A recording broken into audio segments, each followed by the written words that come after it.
Hi, everybody, and welcome to another episode of Circle Up and Get Real, where we talk about things that matter with people who matter. And today, the person who matters is Drewbie Wilson, a loving husband and father who pushes himself to live in excellence to set an example for those around him. There's so much more to say about you, Drewbie, including the fact that you used to weigh over 300 pounds. What? There's a lot we need to learn about you. So welcome. Thank you so much, Jody. I appreciate you being here. And more than anything, I appreciate the listener for taking some time out of their day to be here. You're going to hear me mention this a lot, but time is your most valuable asset. So if you're going to invest a little bit with us here today, I hope you have fun. I hope you learn a lot. And I know I'm very, very grateful for the opportunity to share with you. Awesome. Love that. What a great setup. Thank you, Drewbie. You are an expert at this. You have you'll have to help me out because I think from what I recognized, 2020-ish is when you started your own podcast. Yes, as a matter of fact, I started my entrepreneurial journey.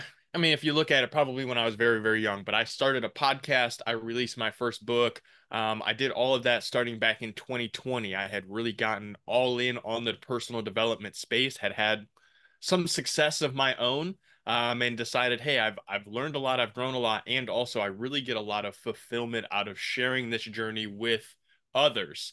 And through social media, through putting out the podcast, sharing that story, it's been really incredible and amazing to not only see how my life has grown, but also through proxy, get to see others grow as well and get to see them sharing their story and putting them out there. And, I tell you, podcasting has been an incredible platform and it's allowed me to meet some incredible folks like yourself, Jody. So I'm grateful to be here because I know every show I do, I get to learn a little something new as well.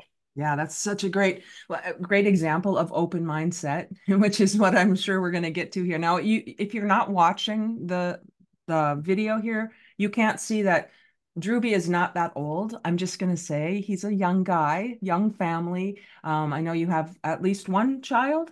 One? Yep, I am 37 years young. I have an 8-year-old son, and my wife and I have been married going on 14 years this year. Wow. No, I'm sorry, 10 years this year. Math. Hold on.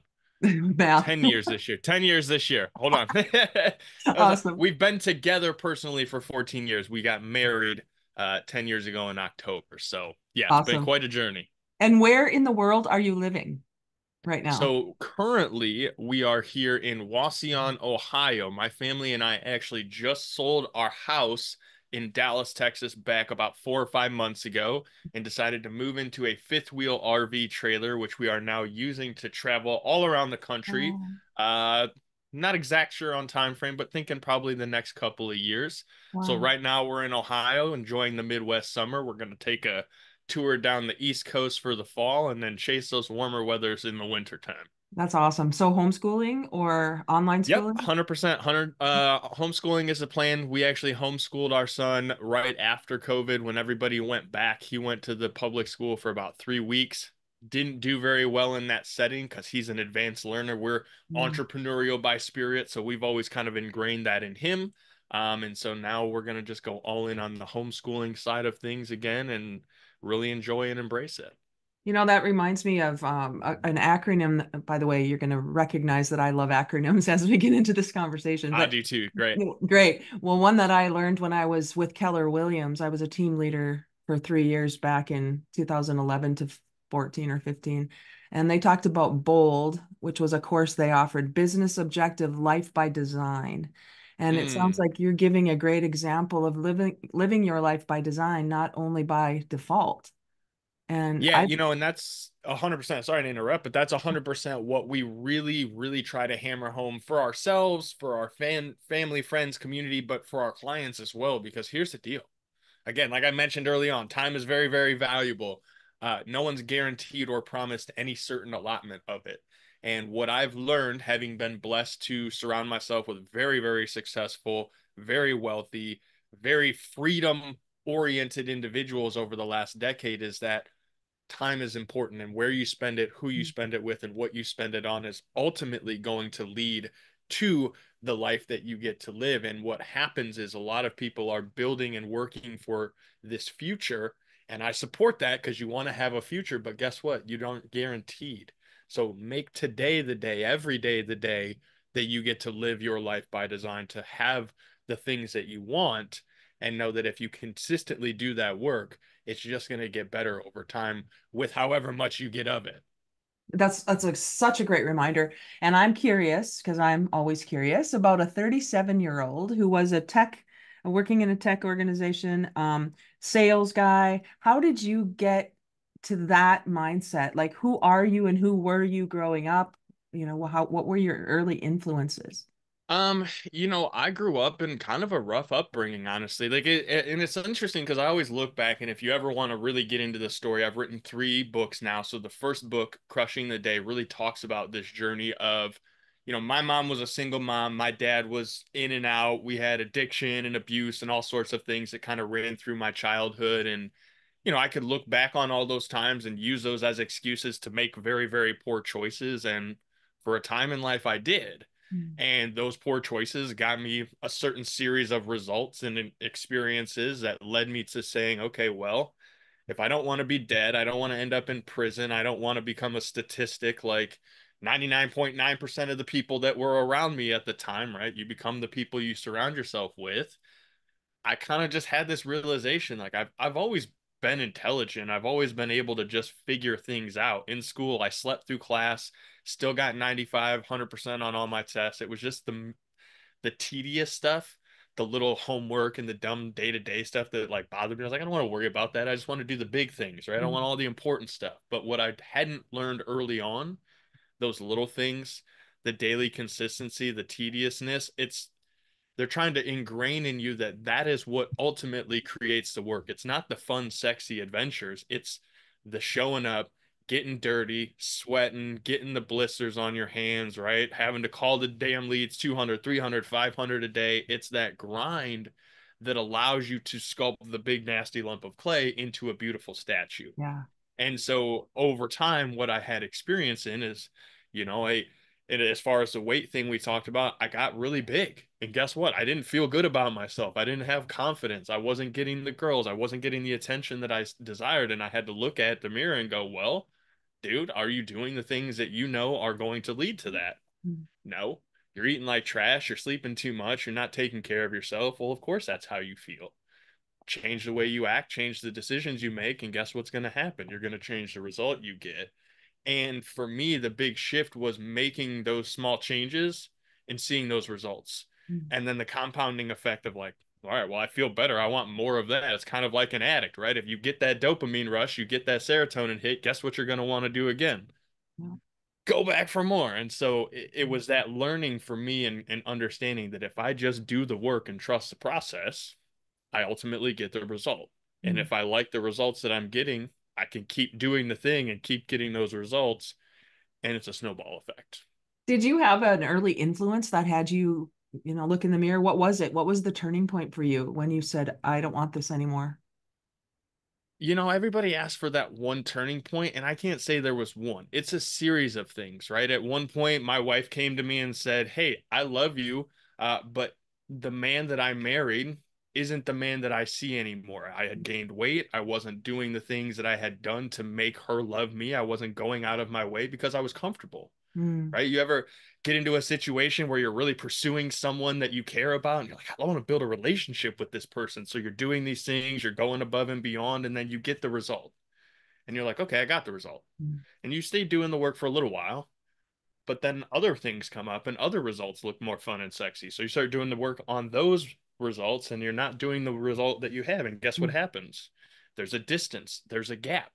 You start making more selfish decisions. That's what I did. I started saying, well, hey, I care. I want to do for me. I need to do this and I'm going to go and do this and it's for me, but ultimately it's for us. And so what happened is while I was in my mind building this future, trying to become an entrepreneur, thinking like, hey, babe, why are you worried about me? I'm setting you up for our future. Mm. They were sitting there in the moment going, well, why isn't he with us now? Why isn't he paying attention? Why is he staring at his phone? And my wife's going, who's he talking to? And what's he Mhm. talking to them Mm. about? And my son's going, how come he doesn't want to play Legos? And all I'm thinking is, why don't you guys understand that I'm trying to build this future for us? Yeah. And it's that lack of communication. It's those little situations of awareness of going, oh, I'm here in this future, this dreamland that I'm trying to create. but that isn't a reality. And the reality is you have to be here and be present and do the work. And those are just little situations over time that I think about that's like, okay, cool. My son saying, hey, how come you won't put your phone down and play Legos? My Mm, wife going, hey, I love you, but I'm not attracted to you right now. mm, mhm, Oh, someone saying, hey man, how would it feel if you're in heaven looking down and some other jerk's in bed with your wife raising your kid because you're not making the time to do the things you know you need to do?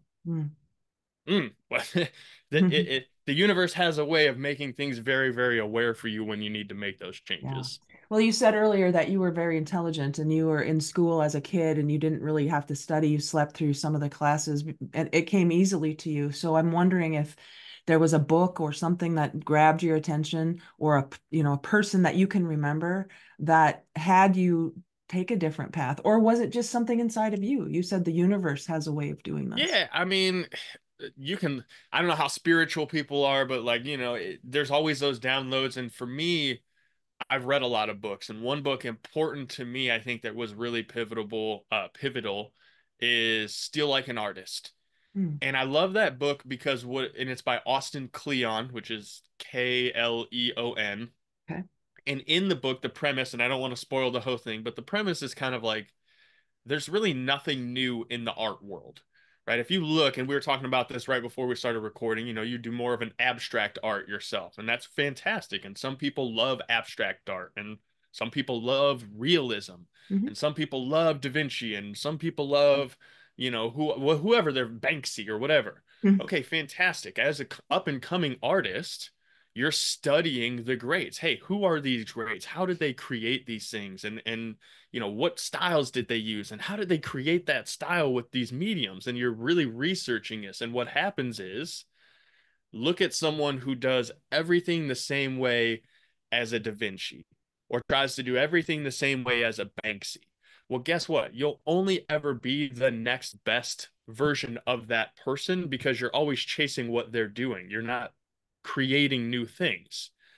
But what's interesting is if you look at the folks who become more well known, who become more famous, they take a little inspiration from here and they take a little inspiration from here and then they do a little bit of this and they're like, well, yeah, but I don't want that specific thing because it's like that little thing makes it them, not me. And so you start amalgamizing all these different styles and personalities, and you ultimately become this new thing, right? This new ultimate great overnight success. But really, it's been 10 years, 20 years in the making of you learning from all these different influences. And I think for me, that awareness of it's okay to have mentors that are very, very professionally successful that I learn from, Mhm. but I don't want their family life. And Mhm. there's also people that have really great family lives that are like super great dads and super great husbands who I know also struggle financially Mhm. because they're not professionally successful. Mhm. And so I take a little bit from them and a little bit from these guys, and I put that together. And that's how I've kind of recreated my own style, my own version of me, right? Andrew Wilson is my name, but Drewbie is the man I've become and this person that I've created, this aura, this alter ego that I can step into and know that this is my mission. This is how I bring that value, that energy to the world. And it's all from using those little influences and having that realization reading that book that it's okay to use a little bit from everyone and also say I don't like that about that and I'm not going to do that thing. Yeah, that's so good. That's such a great reminder. Because really life is art, if you think about it like that. And if we can step into you mentioned spirituality, if we can step into who we're created to be, because we're created in the image of a creator, and part of that is creative, it means that we have a specific mission or calling or whatever you want to call it. And I love that. And so at 37, uh, you now are building this business. You've written 3 books. Is that right? 3 books? Four technically, but three that I really promote because one was very niche industry specific. Okay. Cranking up the volume. Is that the one, the car audio? Yeah, that's what the Yeah. car audiobook. Yes, ma'am. So you did your research. I I appreciate did. that. Well, I did because I want to know the connections that I feel are different than the connections I can see. Mm, And so the only way I could know who you are, Juby, because we haven't met, is to find out what resonated with me in getting to know you. Now, obviously, I want to talk to you to find out from you who you are, because it's not, I mean, on paper, anybody can be anything. Hmm. And so it's not that I went looking, but I just kind of wanted to know who you were. And I have a friend who has a car audio business. So then I'm thinking, hey, I wonder if I can connect him. So I'm always looking for connections personally. And So that's a go ahead. beautiful part of the podcasting too, right? And I think really ultimately big picture, and I hope the listener takes this big lesson away, is that you can create value and build relationship and connection through a number of different ways. It's not always monetarily related. It's not always about like, hey, what can you do for me versus what can I, do for you, and how are we going to make this an even tit for tat thing? Right, It right, doesn't have to be that way. right. And that's what I love about embracing the mindset of being very real and just saying, hey, listen, my energy, I'm going to bring it to the earth. And those who get charged up from it, awesome. And those who feel repelled, no hard feelings. I'm not for you. And you need to go the other direction because Yeah, that's where you're supposed to be. And yeah. that's, I mean, sorry to interrupt, but like, this is why I get so jazzed up and excited because this is what it's all about. Absolutely. I mean, absolutely. So think about the law of attraction, call it what you will, energetic, vibrational energy, blah, blah, blah. It's all that. Everything is energy, vibration, and frequency. And if we figure that out, we've got everything made. I mean, Mm, Einstein knew that. There's science to this, and science to spirituality, in my opinion. And so there's this absolutely. law of attracting not what you want, but who you are. We don't attract what we want, we attract who we are. That's a whole other conversation we can have. And so as I'm watching you, I'm looking at you at what you have out on social and the training program you've created, Call the Damn Leads, which we're going to talk about in a second. Um, that what you do now for a living in your own design, it sounds like to me, is to help people who want to build their own businesses through the sales funnels of things. Because how can anybody choose you if they don't know about you? And I'm saying that to myself, Jody, how can anybody choose you if they don't know you, Jody? Because that's where I struggle the most is getting the word out about what I do. So Social Media Mastery is another of your books, a simple formula for busy business owners and entrepreneurs to generate millions of impressions online for free. So think about that, anybody who just heard that. If there's anything that you are stuck in, like I have been, this might be a solution that Drewbie can offer you. Also, Crushing the Day, a simple guide to success in business and life through service to others. So it sounds to me like if we go in reverse order of those, is the latest one Crushing the Day?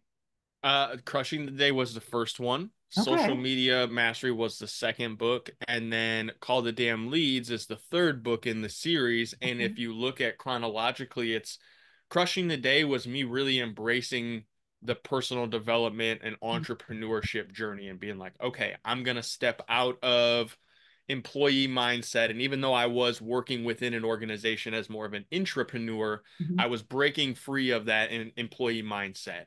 And social media mastery was really me embracing the fact, as you just said, it doesn't matter how amazing my resume is and how great of the skills I have and what I can do for people. If they don't know who I am, no name, no fame, right? If you don't know who the artist is, like it's for nothing. Yeah. And I would encourage you specifically, Jody, and anyone who's listening that it doesn't have to be a super complex process to getting yourself out there. And what a lot of individuals do when it comes to starting their branding, marketing, social media journey is they put out some content and they start doing some things and it doesn't jump off or go viral and they kind of get down on themselves and they're like, well, shit, I'm never going to keep up with these guys that have 100,000 followers or 1 million followers and all these likes and comments on every post. And I want to explain to you why you don't want that.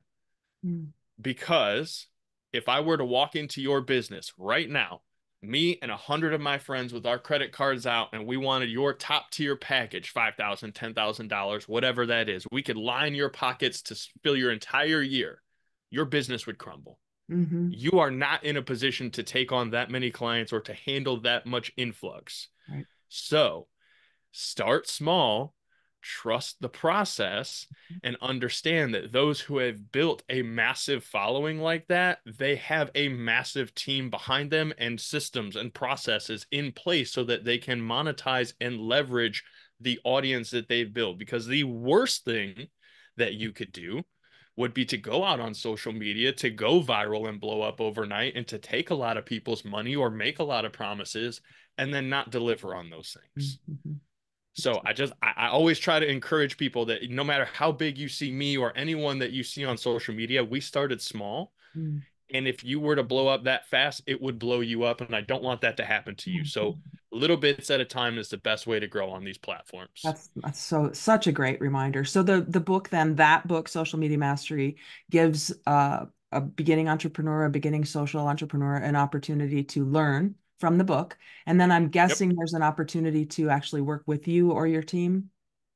Absolutely. And so Yeah. that's one of the things that we always look at, there's kind of those seasons and phases of the growth journey. And it starts with you decide, hey, I want to learn some things, but I don't have that much extra money, so I can't go and investing in a mentor or a coach just yet. So I'm going to go and I'm going to buy a book or I'm going to invest in a course and I'm going to spend 10, 20, $100, right? That small little skin in the Mhm. game to get you started. And then from there, the idea is that you buy a book for $10 or you buy one of my courses for 50 or $100 and you get so much value out of it that you have no choice but to come back and say, hey, I did the thing that I learned and it made me 100 times return on my investment. One thing that I did from your book made me $1,000 sale today. And it's that change of perception of going, hey, this is actually possible for me, not just some other guy that I saw on the internet, but like I did the thing and it happened for me, that it unlocks people's ability to take that next step. And just like a podcast here, right? We were talking about this early on. We don't get paid to make a podcast. We actually probably pay a lot of money every month for producers and for people to help manage these shows and to get out and connect with new people. And so we're investing in ourselves to find more people that we can help because we know ultimately, just like the listener who makes that small investment in themselves, they're going to do the work, they're going to get the result. And if they like the result that they're getting, they're going to keep doing the thing. Right. And that's why, for me, where this all kind of started from the get go, right? I said, hey, I did a thing, got a result that I liked. So I kept doing it, and compounding effect, here we are. Yeah, so good. So you're touching on a lot of things that I wanted to dig deeper in, but I don't know that we need to on this podcast because I would like them to contact you. I don't want to give Mm, away everything. I don't want you to give away everything. sure. But things like, if listeners who know me and have listened to, we're in season 5 here, so critical thinking skills, mindset, maybe getting rid of or attacking or noticing limiting beliefs. Mm. Let's talk about that one for a second. Um, what can you tell us about knowing or getting to know what you don't even know about yourself that is limiting you?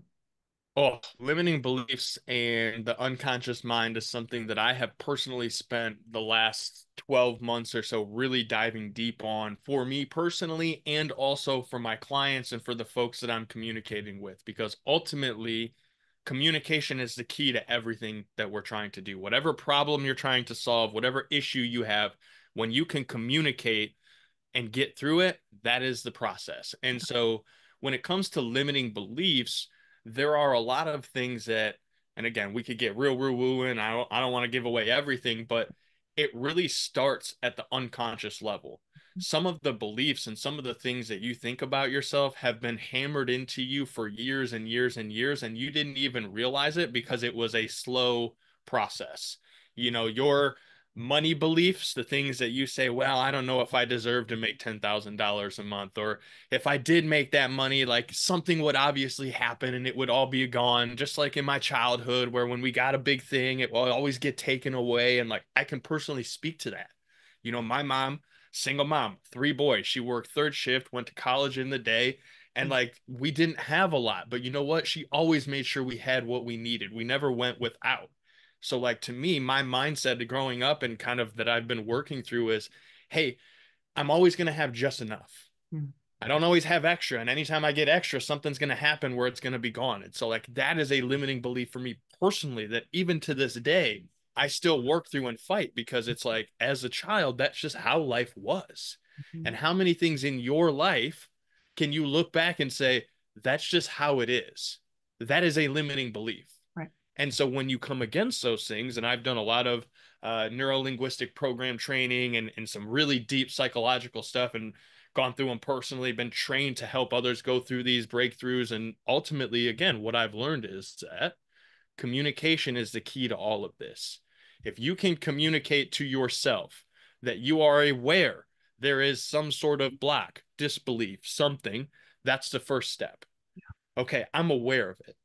Perfect. Now, what are the triggers that make me aware of it? What are the emotions that I start feeling? What are the signs and the things that I can look at and go, wait, I'm about to have a meltdown. Hold on. I'm about to scream at my kid because I've asked him the same question 3 times and he didn't respond to me. And even though I don't mean to be a jerk, Mhm. this is my natural instinct. And Right. if you can start recognizing those things, just like in sales, if you can start having a conversation and asking questions, Mm. and then you shut up and listen long enough for people to tell you what's going on, guess what? They're going to give you everything you need to know. They're going to use very specific words. They're going to be very intentional with the stories that they tell. And if you just get out of your own head long enough and you stop thinking about that script that you're working through and you let them talk, you're going to have everything you need because they're going to feel heard. Yeah. And that emotional connection, that know, like, trust being the really important part of this whole thing, that's where everything starts to really go down. And I think that communication and your own understanding of your limiting beliefs and not projecting those onto anyone that you're working with, that's going to be massively helpful for me, for you, Jody, and for anyone who listens to this show today, because that awareness and not projecting them onto others will make a massive difference in your life. Right. So the bottom line is wherever you go, there you are. Oh, And you take say yourself it with again. you, right? I know. And through my own experience, I had to learn that I'm the common denominator when things go poorly and also when things go well. And I didn't always accept the when things go well part. I beat myself Mm. up when the things went poorly, right?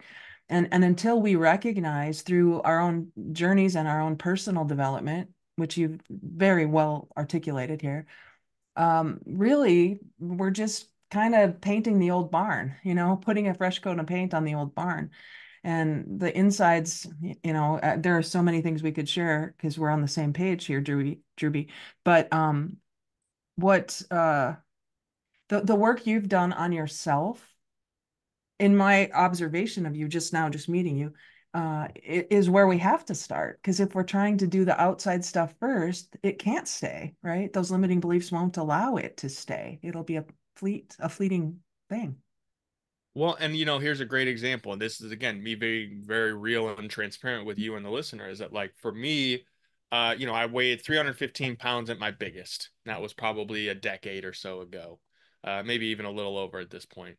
Almost 2 decades. Holy crap, time flies. So you were Uh like young 20s?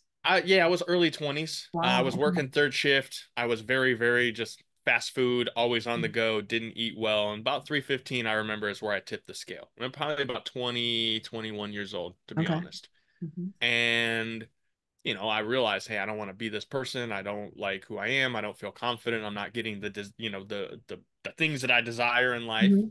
Mhm. And so I went on that journey. And I think I got down to about 210, 211 pounds when I got together with Kayla, my wife. She was, we started dating at the time, but I was very unhealthy skinny. I was doing Oh, a lot of drugs. I was constantly smoking. I wasn't eating well. I was just, you ever seen that person that's like skinny, but just like unhealthy skinny? yeah. So that was Yeah. me, very Okay. much so, Mhm. until we started dating. And Mhm. then, I got comfortable and we started going Mhm. out to eat and I got a better job and made a little more money. So we had extra desserts and, and then she Mhm. got pregnant and Mhm. sympathy weight is a real thing, fellas. I don't know if you know this or want to admit it yet, but like we ate Thanksgiving turkey dinner for 4 weeks in a row, Yeah. almost every day. That put on a couple of pounds for me. And so after my son was born and I was back up to 270, 280 pounds, it was like, okay, now my wife is telling me she's not attracted to me and I'm Mm. not attracted to me. And so there's this dichotomy of like, even at my smallest, I wasn't happy. And at my Right. biggest, I wasn't happy. And I've done the 75 hard program. I don't know if you've ever heard of Yep, that. for sure. It's Andy. very, very popular. I've done the entire year, the whole program from Wow. start to finish, all 4 phases of it, 3 phases in the regular program, whatever.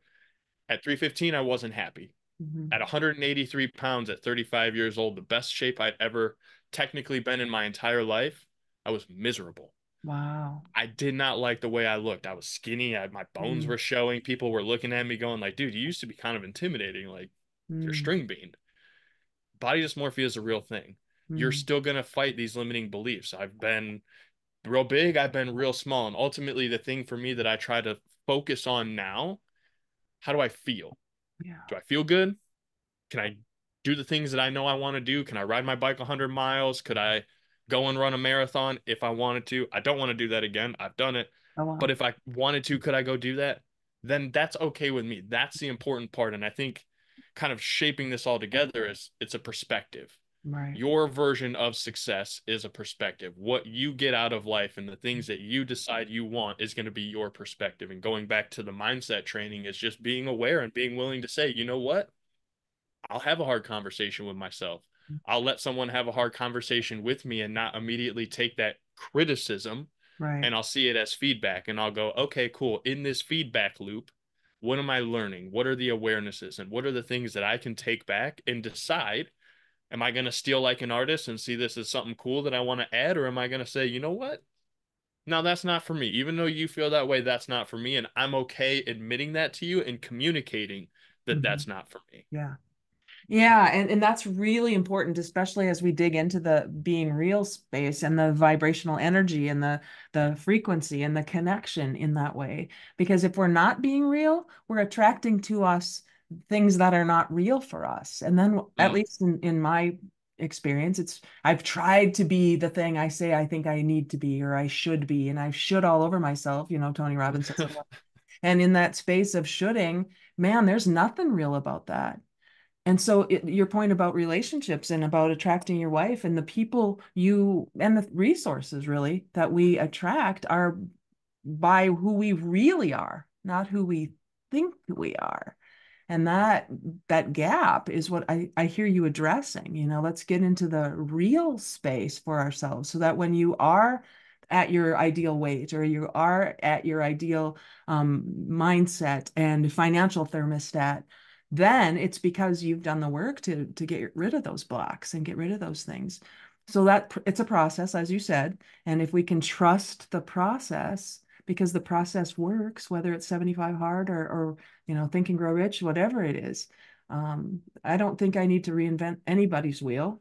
I, I'm like, I love this book. I'm going to go look that up. Steal Like an Artist by Austin Kleon. That's an important resource. So I'm going to ask you one question. In addition to your books, in addition to your Hmm. 4 books, in addition to this one, Steal Like an Artist, have you read anything recently that's really kind of grabbed your attention, or are you Hmm. out of the reading phase right now? I go in phases of like I read a lot and then I try to implement what I've read because I've met a lot of people that read 52 books a year but Yeah, couldn't tell me anything they learned from any of those books. And while right. I understand that like there's a value to absorbing knowledge, it's applied knowledge that creates results. Mhm. And so if I think back to any really powerful books, I'll tell you one, The Alchemist. It's one I've Mm, read multiple times, but I just went through it again. My wife and I actually listened to, I think all but the last 10 minutes. I got to get her to finish it up, but I go through it a lot. And I yeah. think this is another one that's very, very interesting and powerful because while a lot of mentors, gurus, trainers might say, hey, you need to go read this very, very tactical book. Um, I can teach you anything you want to learn. It's just a Mm, matter of doing the process, right? The microwave directions. Hey, do you want to build a Facebook ad? This is how you build a Facebook ad. You want to build a website? This is how you build a website. You want to write a book in 30 days? Cool. I've done one in 14. I can definitely help you do it in 30. It's just the directions. But having someone understand what it means to go on their journey and to really embrace what it is they are going through in life and what they're creating, I think The Alchemist does an amazing job of that. And because the way it's story told versus fact telling, mhm, I think you emotionally connect with it. And that's something that from a sales perspective, I've learned very, very well is, and I think I'm going to steal this from Ed Milet, mm. facts tell, stories sell. Yep, Right? yep. If I just spit facts at you, I'm going to overwhelm you because you're probably not the small percentage of people that just want every single detail to make a decision. No, you're going to go, now I'm even more confused. Thank you for Hmm. that. Hmm. Versus if I tell you a story of someone who went on this journey that had the exact same situation or similar because nobody's the same, everybody's unique and special. But if it was similar enough to you to go, well, that was kind of like what I'm going through, and while I won't admit it, like that's definitely what I'm dealing with. But if they get the result, and there's an emotional connection. And on the other side of it, they got the thing without really having to do the thing that they didn't want to do. And Mm. secretly they're doing it, but they're not, the perspective of it is different. Yeah. It's so much more powerful and it's sustainable. And this is what I really want to hone in on too is I can give you a plan, right? 75 hard is awesome for 75 days. And then you know what everyone does, myself included? You go right back to the shit you were doing Mhm. because it was for a Mhm. specific time frame. To me, and this was a big reason my wife and I did what we did, where I walked away from a very, very large salary position in a corporation that I had helped build. I was employee number 3, and we had 70 some employees, and I was the chief marketing officer, VP of sales. Like I had had all the jobs. And I walked away from it because Mhm. my perspective of success has changed. Yeah. What I want is different. And for me, it's important for people to understand that whatever you want it to be, that's the journey you should be taking. It's going to be hard. It's not Mhm. always going to be fun, but it's for you to don't go down that path. Right. Well, that's the point of this podcast too, is that, and if we don't know what that is, that journey is uncovering what it's not. Let's Mm, just take away what it's not to get to the core of what it is. And as you said, it's not overnight. If it's to be sustainable, it's not overnight. And then community. I know you have a big push isn't the right word, but you talked about community on some of the things that I was looking at. And can you tell me more about that for you? How has community impacted your ability to sustain what you're becoming? yes. And, for the sake of time, because again, we could probably I be here all know. day and maybe we'll get to do a part 2 episode someday, Jody. This has Sounds been good. fun. I've really enjoyed getting to meet you. So maybe Yeah. we'll get that opportunity, Yeah. But when I think about community, it's just that. Growing up, as I said, I was in the streets. I was surrounding myself with people who were, at the time, I thought my people. Mm. Then, as I got a little older and started working in a position where I was having some success and making a little bit more money than I used to make as a drug dealer, my mentor at the time was like, "Hey, man, like I love you, I appreciate you, you're having success, but you got to start thinking about the people you're spending your time with, because even though you're at a different tax bracket now, you're still hanging out with the thugs and the drug dealers on the weekend, and so." At some point you're going to have to think about that. And I was like, you're wrong. Those are Mhm. my people. Like, Mhm. those are my people. And then guess what happened when I finally made the decision to not play in that game anymore? Guess who weren't my people anymore? Mhm. Mhm. Imagine that. And all those friends that I thought I had built, they disappeared because I didn't have something that they needed. I wasn't I was a resource to them. And so, big picture, as I progressed on this journey and started seeing, okay, if I'm going to be someone's resource, what are the things that I want them to be a resource of? What resources do I want to provide? And so for me, what I learned is that as I provided more value, I gave away more good energy and basically said, hey, man, whatever I've done that's allowed me to have this life, I'll basically give it to you for free in some version or another if you're willing to go and do it. Mhm. And I've done that, and it's allowed me to progress and grow and meet amazing new people because the more value I share with the people around me, the more great people I attract into my life. The more I pour into the cups of others, the more room it makes for the people above me to pour into my cup. But they can't pour into my cup if it's full because they don't waste. People up here who have limited amounts of resources to share, they don't like being wasteful. Mhm. And so if you're going to be a person who's accepting resources or seeking out those resources, understand that what people are willing to provide for you at a certain level, there is an exchange of value. It might start with, hey, I really enjoyed listening to that podcast you were on with Jody, and I liked it so much. I shared it out on social media and I tagged you guys so that other people could hear it. That's a great exchange of value. Mhm. At another level, it might be, you know what? I'd like to get on a phone call with you, Jody, for an hour. How much for an hour of your time? Mhm. And what a humbling question. Mhm. Because when was the last time you really asked yourself, Jody, and I'm just going to hit you with this one, but was when the last time you asked yourself, what's an hour of your time worth? Yeah. I ask myself that all the time. I've Okay, been on good, this because journey most for a people long don't. time, Drewbie. Well, and that's just it. I love Yeah. that, but most people don't. And so that's where it gets really scary because if you've Right. never done it, I always just say the simple formula is take whatever you made last year and divide it by 2,000. Mm. Because if you're an average person, you work 40 hours a week, 50 weeks a year, you take a 2-week vacation, you work $2,000 an hour or $2,000 a year. Mhm. 2,000 hours a year. Yeah, If you made 100 grand, you're worth $50 an hour. there you go. That may be awesome. That may suck, but here's where I'm going to get you. If I put on a black cape and I knock on your door and I say, "Hey, Jody, congratulations. You have 24 hours left to live. Here's $50, $100, whatever your number is. I need you to come with me for an hour." What's your response likely to be? Mhm. No. Yeah. Yeah. For the sake of people, we'll save the expletives and all the other things. But at a certain point, there's a number. You Hey, could I say know hell that. no. Hell no. Yeah, exactly. Hell no. But at a certain point, there is a number because Right. we all recognize that money is a resource or a Yeah. tool that we are using to create the results in the life that we want around us. Mhm. And so we just have to make a decision. Where are we spending our time? What are we spending it on? And who are we spending it with? Because if we think of it as an investment, now we can say, what's the ROI of that investment? Mhm. And to me, was a huge shift in like, I wake up every day and I know I only have 24 hours left potentially. Where Mhm. am I going to spend it and what am I going to spend it on? So good. I know, like you said, we could talk forever. That's a great place to stop for this conversation. Uh, Perfect. if you've heard anything today in this conversation, listeners, I would love the opportunity to give Drewbie the floor for a second. Tell us where they can find you, what kinds of things they could expect if they booked a call with you. I know we've talked a little bit about that, and I'll put it in the show notes, but who are you looking for? Who are the people you're looking for who are looking for you?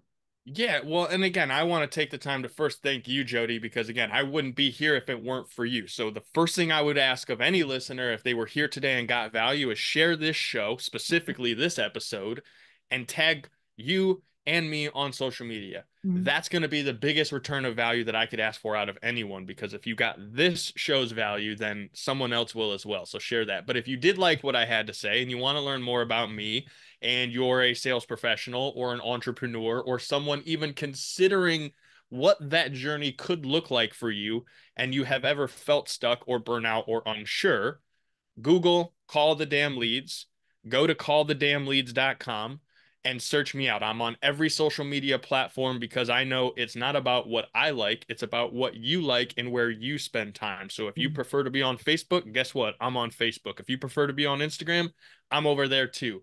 And I try to cater to each platform because I know that you as an individual have things that you very specifically like and also want to figure out so that you can create more of that life by design. And Mm. that's what I would love to help you design. So if you go to callthedamnleads.com, sign up for a free strategy session, buy one of my books, buy all of my books, whatever it is, That's take great. action on it. Because I can give you all the game in the world, you can get all the information, but if you don't do something with it, it's going to be for nothing. So let that be the reminder to share this out there and then start taking action on what you learned today. Perfect. To know and not to do is not to know. So do something. Mm.